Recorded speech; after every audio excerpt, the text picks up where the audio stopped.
تیری یادوں سے معمور سینہ رہے، تیری یادوں سے معمور سینہ رہے، لب پہ ہر دم مدینہ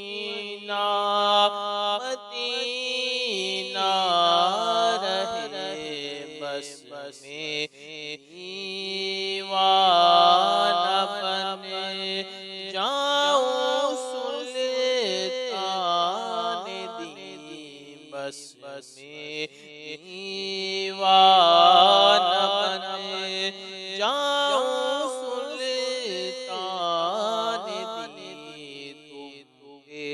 ہر دم کروڑوں درود و سلام۔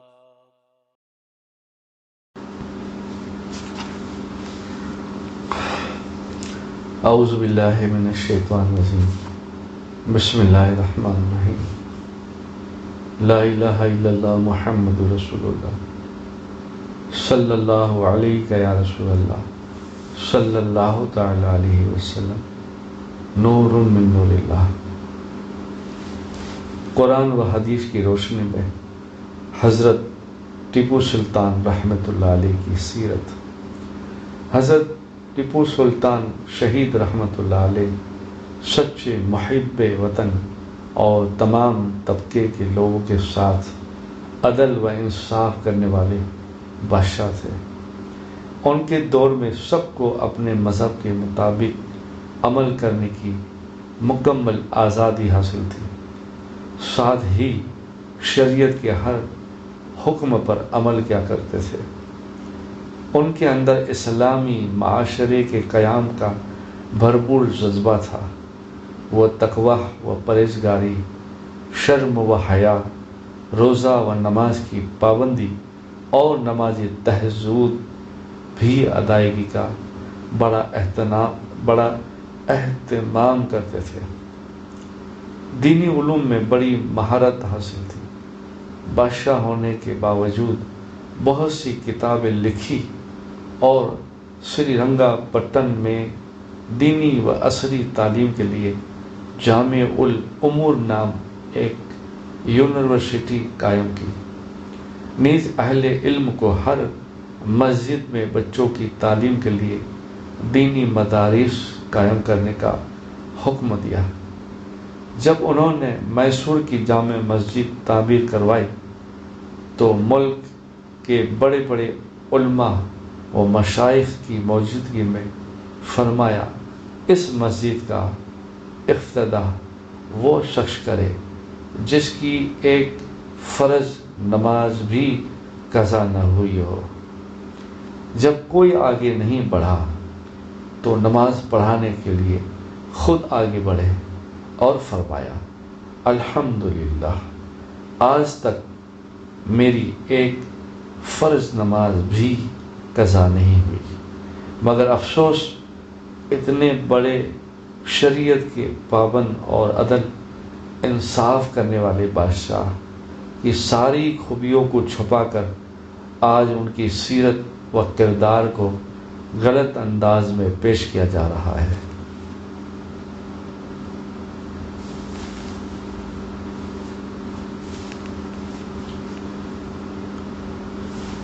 حضرت جابر رضی اللہ تعالیٰ عنہ بیان کرتے ہیں کہ رسول اللہ صلی اللہ علیہ وسلم جب بھی کسی راستے سے گزرتے اور کوئی شخص آپ کی تلاش میں جاتا تو وہ خوشبو سے پہچان لیتا کہ آپ صلی اللہ علیہ وسلم اس راستے سے تشریف لے گئے۔ یہ خوشبو عطر وغیرہ لگائے بغیر خود آپ کے جسم پاک سے خوشبو آتی تھی۔ سنن دارمی حدیث نمبر 67، روایت حضرت جابر رضی اللہ تعالیٰ عنہ۔ قرآن میں اللہ تعالیٰ فرماتا ہے، ان عورتوں کے لیے تمہارے چھوڑے ہوئے مال میں چوتھائی حصہ ہے جبکہ تمہاری کوئی اولاد نہ ہو، اور اگر تمہاری اولاد ہو تو ان کے لیے تمہارے چھوڑے ہوئے مال میں 8واں حصہ ہے۔ ان کو یہ حصہ تمہاری وصیت اور قرض کو ادا کرنے کے بعد ملے گا۔ قرآن پاک سورہ نساء آیت نمبر 12۔ رسول اللہ صلی اللہ علیہ وسلم جب سفر سے واپس لوٹتے تو یہ دعا پڑھتے ہیں: آئبون تائبون عابدون لربنا حامدون۔ ترجمہ: ہم واپس لوٹتے ہیں توبہ کرنے والے، عبادت کرنے والے اور اپنے پروردگار کی حمد و ثنا کرنے والے ہیں۔ رسول اللہ صلی اللہ علیہ وسلم نے فرمایا، جو شخص اللہ تعالیٰ کی رضا کے لیے ایک دن روزہ رکھے تو اللہ تعالیٰ اس کو جہنم سے 70 سال کی مسافت یعنی مسافری کی قدر دور فرما دیتا ہے۔ کتاب ترمذی شریف، حدیث نمبر 1622، روایت حضرت ابی ہریرہ رضی اللہ تعالیٰ عنہ۔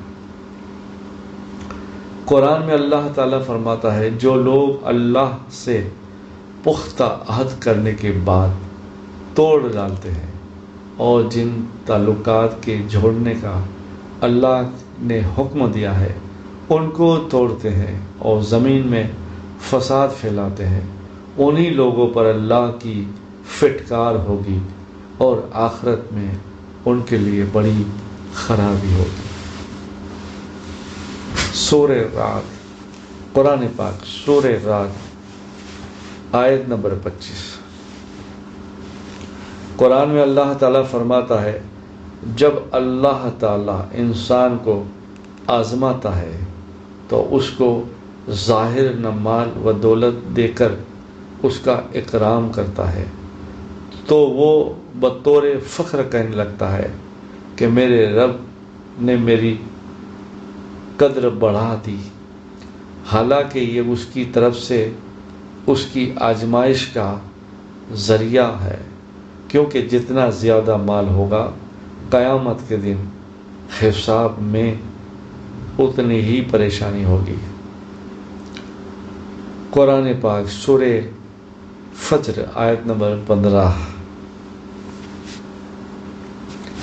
رسول اللہ صلی اللہ علیہ وسلم نے فرمایا، جنت میں آدمی کے درجات بلند کیے جائیں گے تو وہ کہے گا، مجھے یہ مرتبہ کیسے مل گیا؟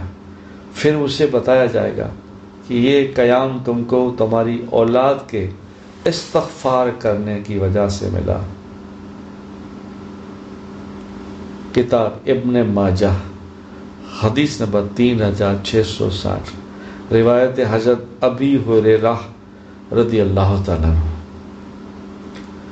حضرت ابن عباس رضی اللہ تعالیٰ عنہ فرماتے ہیں کہ نبی کریم صلی اللہ علیہ وسلم صحابہ کرام رضی اللہ تعالیٰ عنہ کو بخار اور ہر قسم کے درد سے نجات حاصل کرنے کے لیے یہ دعا سکھاتے ہیں: بسم اللہ الکبیر، اعوذ باللہ العظیم من شر کل ارکن نار ومن شر حر نار۔ کتاب ترمذی شریف، حدیث نمبر 2075۔ حضرت معاذ بن جبل رضی اللہ تعالیٰ عنہ فرماتے ہیں کہ رسول اللہ صلی اللہ علیہ وسلم نے مجھے نصیحت فرمائی، اللہ کے ساتھ کسی کو شریک نہ کرنا، چاہے تم قتل کر دیے جاؤ یا جلا دیے جاؤ۔ اپنے ماں باپ کی کبھی نافرمانی مت کرنا، چاہے وہ تم کو گھر اور مال و جائیداد چھوڑنے کا حکم دے۔ فرض نماز کبھی بھی جان بوجھ کر مت چھوڑنا، اس لیے کہ جو آدمی فرض جان بوجھ کر چھوڑ دیتا ہے وہ اللہ تعالیٰ کے ذمے سے نکل جاتا ہے۔ اور ہرگز شراب مت پینا، اس لیے کہ شراب تمام برائیوں کی جڑ ہے۔ ایک جگہ فرمایا تمام برائیوں کی ماں ہے۔ کتاب مسند احمد، حدیث نمبر 21570۔ اللہم صلی علی سیدنا محمد دائما ابدا کثیرا کثیرا یا رب العالمین۔